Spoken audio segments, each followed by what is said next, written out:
rejelea Biblia, hadithi ya mama Hana, huenda Mungu anakwenda kwa mambo makuu.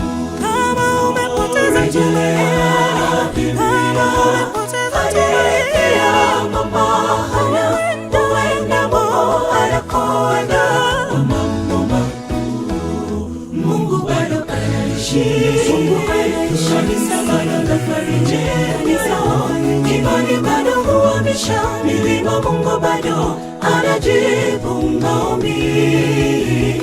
Hata kama umepitia majaribu magumu maishani, hiyo si sababu tosha ya kupuuza taasisi za Mungu.